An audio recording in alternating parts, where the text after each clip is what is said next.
What's up? Hey guys. Recap. Season 5, Episode 6. Run, Allie, run. Run, Allie, run. Allie, run.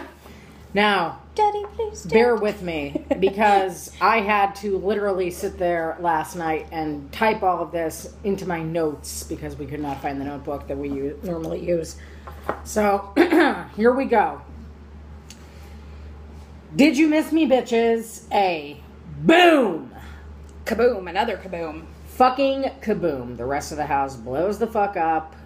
Toby's dad jumped out of the fucking window, broke his leg. Caleb is at the hospital.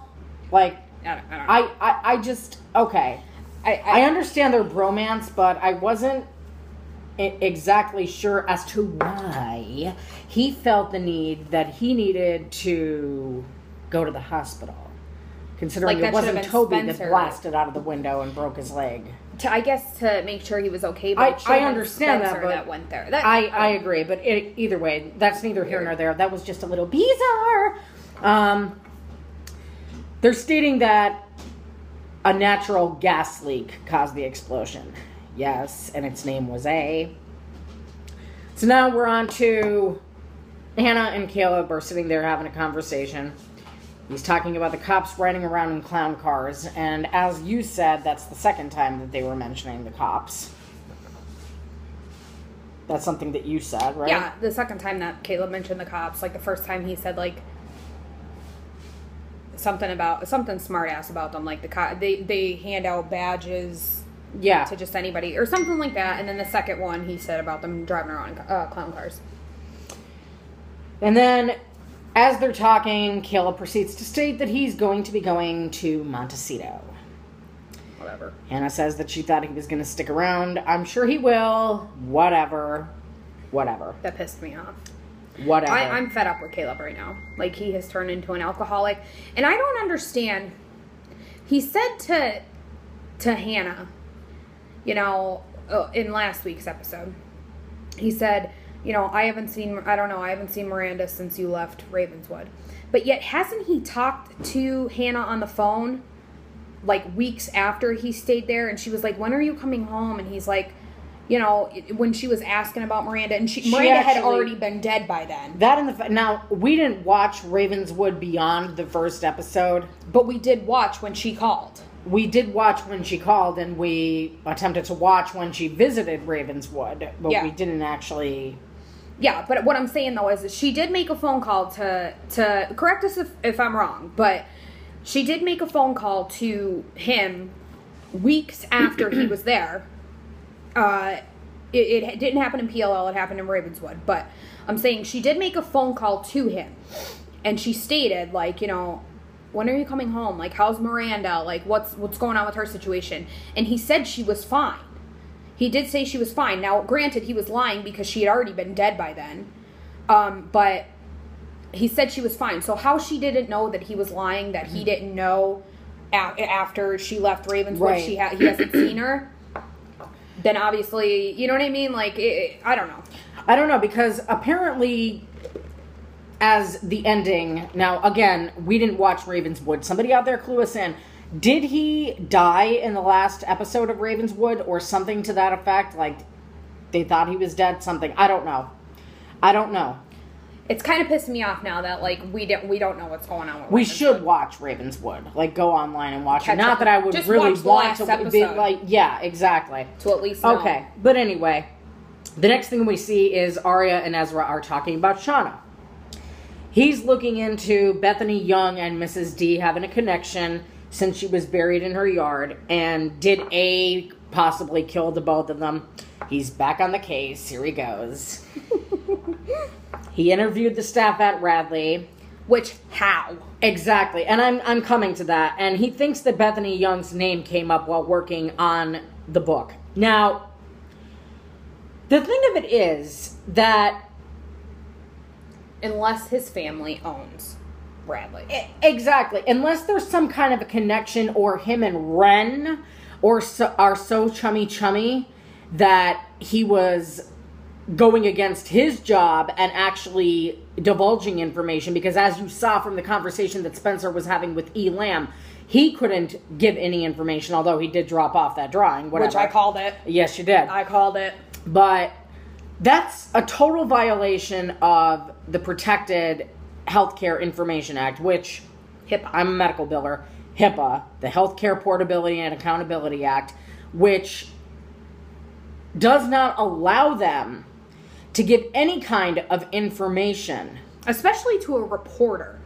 Like, it's not like he came in and he was like a third party from another hospital and they were investigating like something that happened. That's completely different. If they have a warrant by a cop, like if they have a warrant. Then, in that case, which yes. makes you think. Exactly. He either has a connection via Radley, his family owns Radley, like they own every other fucking thing in the world, or he had a policeman write him out a warrant. Well, a judge would have to sign a warrant. But I'm saying, though, he could have like any kind of warrant for in any case, he had to have some other kind of a connection other than just be working on a book. Hey, I'm working on a book and I get information on this patient. Fuck you. No, that wouldn't happen. But it makes you think back, okay? So, one thing that we've never thought about it. His mother disapproved, Ezra's mother disapproved very highly of him being a teacher. Which makes you think, chances are, if he was really writing a book and he was undercover, I'm sure he would let his mother know.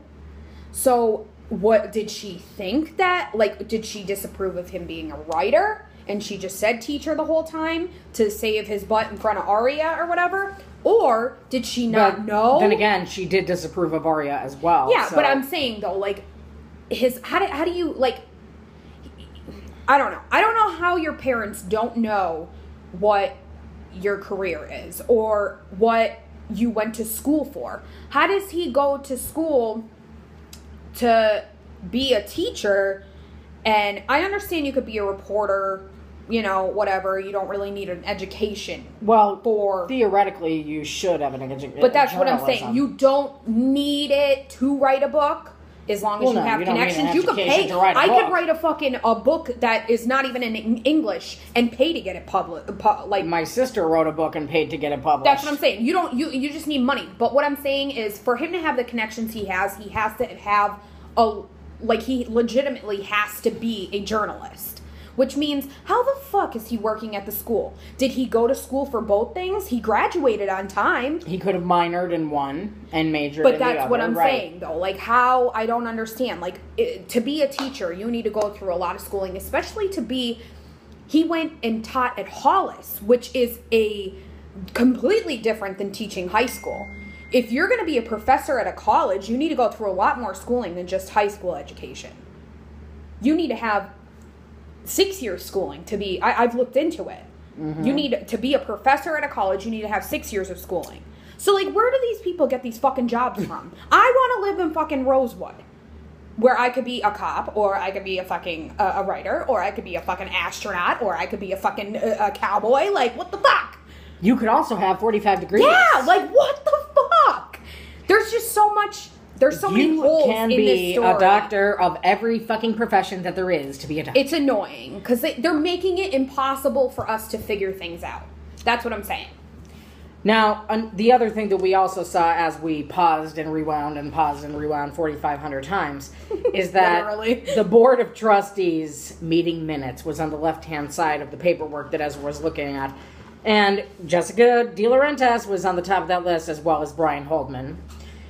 David Lazarus, Vanessa Magadan, Anthony Whitman, and then the other side was Mona Vanderwaal's information, including, like, whether or not she had suicidal thoughts, the fact if she grooms normally or not, and that all came up to be pretty normal. Which I don't understand, because when we looked at paperwork from Radley once before, at the time, C. Vale was part of the board. Yes. So I don't know. They're just, yeah, exactly. There's too many, like, oops.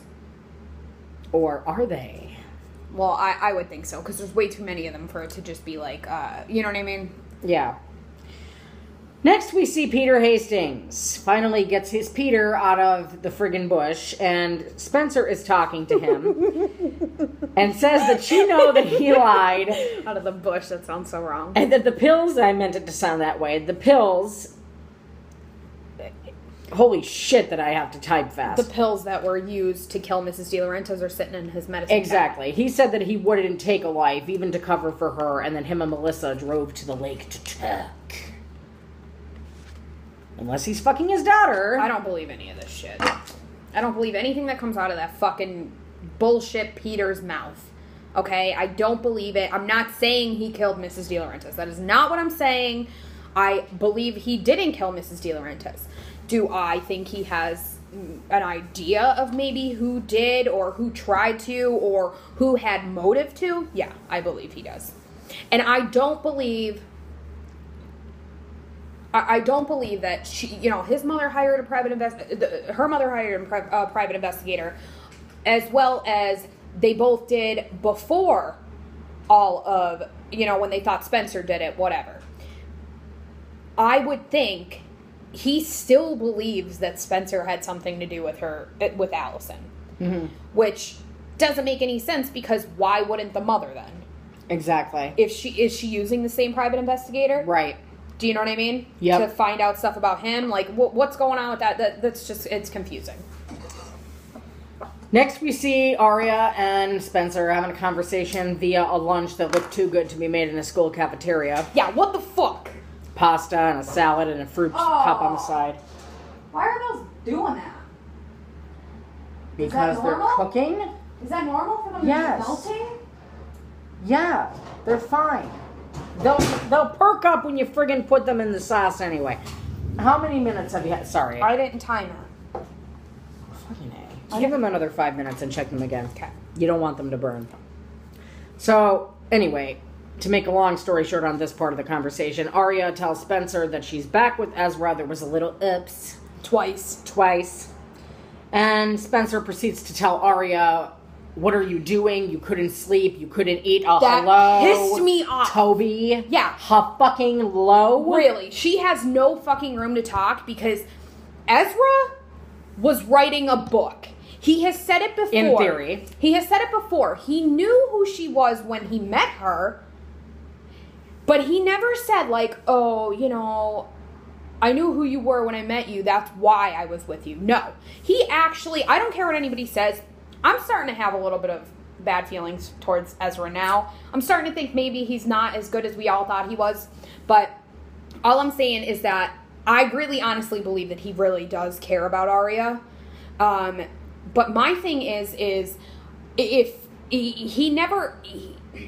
Aria walked into that restaurant. He did not seek Aria out. He didn't, go looking for Aria. She walked into that motherfucking restaurant. Bar. He was already there. So it wasn't him that went to go meet her, like he was following her and he was like, oh, here's my chance. You know what I mean? She walked into the bar that he was sitting at.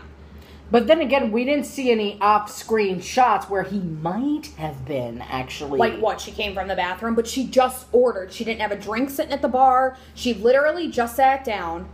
And he said, the bartender said to her, hey, what can I get you? And she was like, because I'm a vegetarian. Yeah. But what I'm saying is he never fucking went after her. I understand. She went after him. But that really, really fucking pissed me off with the whole fucking Spencer. You got a text from Jeremy. That's fine. The whole Spencer thing judging Aria. No, he was writing a book. He wasn't confirmed to be on the A-team. Your boyfriend, your psycho boyfriend, was on the A-team, let you think he was fucking dead. He put her through fucking hell, and I don't care what anybody says. If anybody's stupid for being with somebody, it's fucking Spencer. And I love Toby. Me too. But you fucking stupid bitch. Stupid. All right, we need to come back with another video. Sorry I talked so much.